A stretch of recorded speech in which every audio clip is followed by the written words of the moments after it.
ಎಲ್ಲ ನನ್ನ ಪ್ರೀತಿಯ ವೀಕ್ಷಕ ಬಾಂಧವರಿಗೆ ನಮಸ್ಕಾರಗಳು. ಇಂದು ಗಣೇಶ ಚತುರ್ಥಿಯ ಇತಿಹಾಸ ಮತ್ತು ಮಹತ್ವವನ್ನು ತಿಳಿಯೋಣ. ಗಣೇಶ ಚತುರ್ಥಿ ಹಿಂದೂ ಹಬ್ಬವಾಗಿದ್ದು ಇದು ಶಿವ ಮತ್ತು ಪಾರ್ವತಿ ದೇವಿಯ ಮಗ ಗಣೇಶನ ಜನ್ಮವನ್ನು ಆಚರಿಸುತ್ತದೆ. ಹಿಂದೂ ಪುರಾಣಗಳ ಪ್ರಕಾರ ಪಾರ್ವತಿ ದೇವಿಯು ತನ್ನ ದೇಹದ ಮೇಲಿನ ಕೊಳೆಯಿಂದ ಗಣೇಶನನ್ನು ಸೃಷ್ಟಿಸಿದ ನಂತರ ಶಿವನು ಗಣೇಶನಿಗೆ ಜೀವ ನೀಡಿದನು. ಈ ಹಬ್ಬವನ್ನು ಭಾರತದಾದ್ಯಂತ ವ್ಯಾಪಕವಾಗಿ ಆಚರಿಸಲಾಗುತ್ತದೆ. ವಿವಿಧ ಸಮುದಾಯಗಳು ಮತ್ತು ಹಿನ್ನೆಲೆಯ ಜನರನ್ನು ಒಟ್ಟುಗೂಡಿಸುತ್ತದೆ.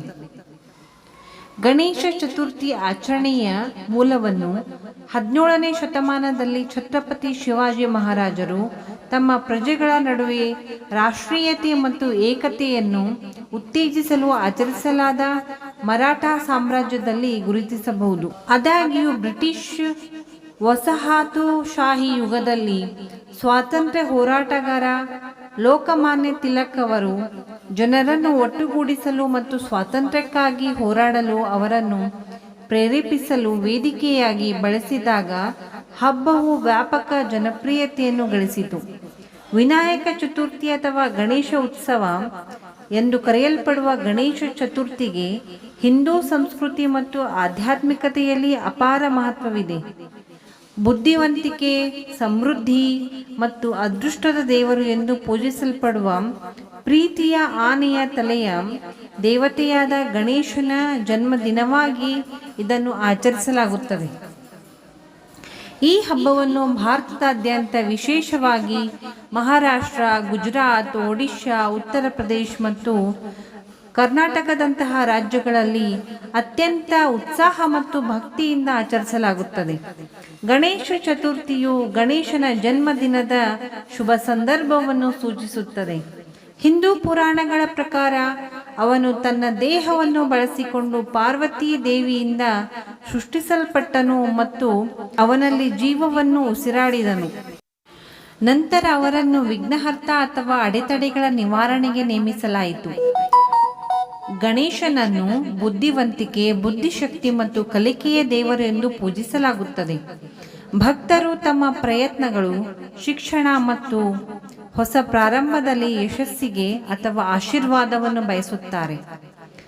ಅವನ ಆನೆಯ ತಲೆಯು ಬುದ್ಧಿವಂತಿಕೆಯನ್ನು ಸಂಕೇತಿಸುತ್ತದೆ ಮತ್ತು ಅವನ ದೊಡ್ಡ ಕಿವಿಗಳು ಕೇಳುವ ಪ್ರಾಮುಖ್ಯತೆಯನ್ನು ಪ್ರತಿನಿಧಿಸುತ್ತದೆ.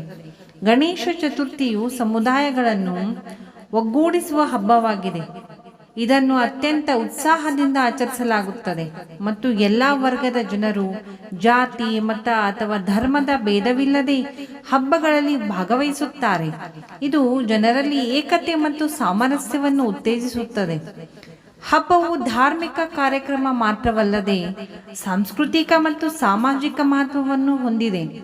ಕುಟುಂಬಗಳು ಮತ್ತು ಸಮುದಾಯಗಳು ಒಗ್ಗೂಡಬೇಕು, ಸಂತೋಷವನ್ನು ಹಂಚಿಕೊಳ್ಳಬೇಕು ಮತ್ತು ಬಾಂಧವ್ಯವನ್ನು ಬಲಪಡಿಸಬೇಕು. ಕುಶಲಕರ್ಮಿಗಳಿಗೆ ಗಣೇಶ ಮೂರ್ತಿಗಳ ತಯಾರಿಕೆಯ ಮೂಲಕ ತಮ್ಮ ಸೃಜನಶೀಲತೆಯನ್ನು ಪ್ರದರ್ಶಿಸಲು ಇದು ಅವಕಾಶವನ್ನು ಒದಗಿಸುತ್ತದೆ.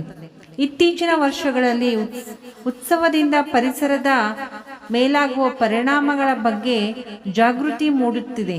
ಅನೇಕ ಸಮುದಾಯಗಳು ಈಗ ಮಣ್ಣಿನ ಅಥವಾ ನೈಸರ್ಗಿಕ ವಸ್ತುಗಳಿಂದ ಮಾಡಿದ ಪರಿಸರ ಸ್ನೇಹಿ ವಿಗ್ರಹಗಳನ್ನು ಆರಿಸಿಕೊಳ್ಳುತ್ತವೆ ಮತ್ತು ಮಾಲಿನ್ಯವನ್ನು ಕಡಿಮೆ ಮಾಡಲು ನದಿಗಳು ಅಥವಾ ಸಾಗರಗಳ ಬದಲಿಗೆ ಕೃತಕ ಕೊಳಗಳಲ್ಲಿ ಮುಳುಗಿಸುತ್ತವೆ. ಮೂಲಭೂತವಾಗಿ ಗಣೇಶ ಚತುರ್ಥಿಯು ಭಗವಾನ್ ಗಣೇಶನ ದೈವಿಕ ಗುಣಗಳ ಆಚರಣೆಯಾಗಿದೆ. ಆಧ್ಯಾತ್ಮಿಕ ಪ್ರತಿಬಿಂಬದ ಸಮಯ ಮತ್ತು ಏಕತೆ, ಸಮೃದ್ಧಿ ಮತ್ತು ಪರಿಸರ ಪ್ರಜ್ಞೆಯನ್ನು ಬೆಳೆಸುವ ಸಂದರ್ಭವಾಗಿದೆ. ಇದು ಈ ಒಂದು ಗಣೇಶ ಚತುರ್ಥಿಯ ಇತಿಹಾಸ ಮತ್ತು ಮಹತ್ವವಾಗಿದೆ. ಸ್ನೇಹಿತರೆ, ಈ ಒಂದು ವಿಡಿಯೋ ತಮಗೆ ಇಷ್ಟವಾದಲ್ಲಿ ಈ ಒಂದು ವಿಡಿಯೋವನ್ನು ಲೈಕ್ ಮಾಡಿ, ಸಬ್ಸ್ಕ್ರೈಬ್ ಮಾಡಿ ಮತ್ತು ಶೇರ್ ಮಾಡಿ. ಧನ್ಯವಾದಗಳು.